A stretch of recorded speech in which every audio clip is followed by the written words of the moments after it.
Sen öyle ne? Bilek mi öyle ne kadar? Evet. Bu günler Allah'tan ağrıyacak. İnce taraftan ağrıyor. Şu ağrıyor oradan var da içeri sağayan, yiyen, naharın. Gelip gidiyenem birli olur. Yok, tamam şunu yapıyor. Şu bir ağrıyor oradan bir de gece kalkar. Hatta yine hiç tak verip kalır. Sonuçta senin sağlığında ne deyip böyle diyertti, bir yürü yakkan ediyor. Yekize tak. Akşay sen böyle yapma. Böyle hastalanma. Ama muhalefetin kapısını istiyor. Böyle anlarsan ilk veren sağlık olsun. Olsun, avat olsun, başına dik olsun ne? Bizim koyu dostum olsun, kardeşimizin oğulçuluğu. Öyle niye? Bak şu olsun, aklı değil olsun da uzaysan, olsun da koyu olsun. Yani bu yeni ölçü, nekil, reali, adam kendisi reali, kokuyla dursun. Sürüyor karşı gitsin, anladın. Altı olsun, olsun da koyu olsun.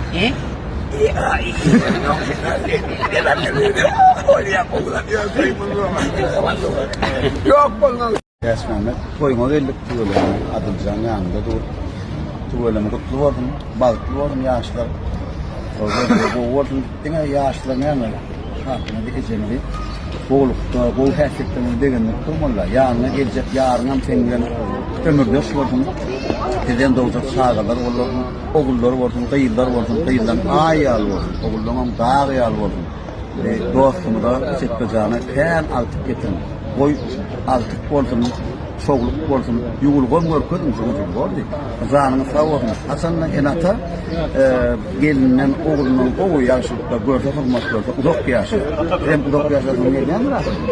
Sanırsın zanını sağ olsun, kutlu olsun, bağıtlı var, zanını sağ olsun.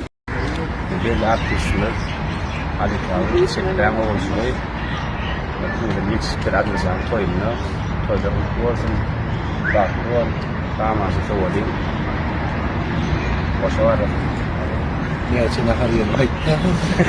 Yok, hayır. Hadi bu toyla otur. Gayet takılsın.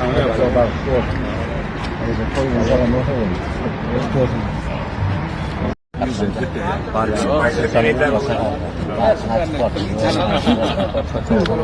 Ya sen zekirde var ya. Zekir demedik. Kaskansadan ettim. O kadar mı çekelim oldu. Gördüm bir kere doğru. Kalktı var. Böyle ölüyorsun oğlum. Onun torunu tanıyan adam oldu. Tutmaktan atılan artisti. Tutmanın da yaşlı olsun. Yaşlı değil mi? Yaşlı mı? Muhalefetin adına akit. Kalbi tiyatrının başlıyor başlıyor. Tiyatrında aman vuruyor.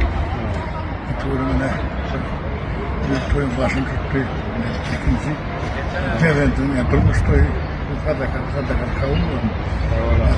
Aşın küçük koyumlar kullanmıyor. Yaşadığımızda para kullanmıyor.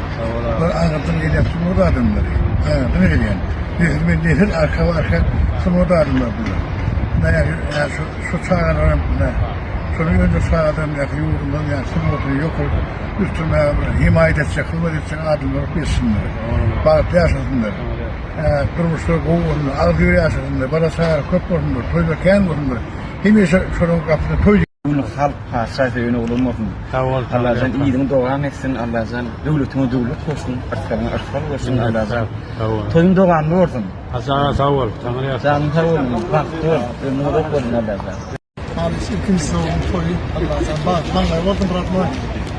Kapıyı benim ama toy dikkere teyare, zahit teyare gelmem ayağı çıktım. Şeyvan toyla oturdu. Kırlan verdi. Arlık beten. Allah'tan. Şuar başka şey oldu. Devam oldu. Sana toyda yatırdın. Toydan başı oldu. Aydan geldi. Bak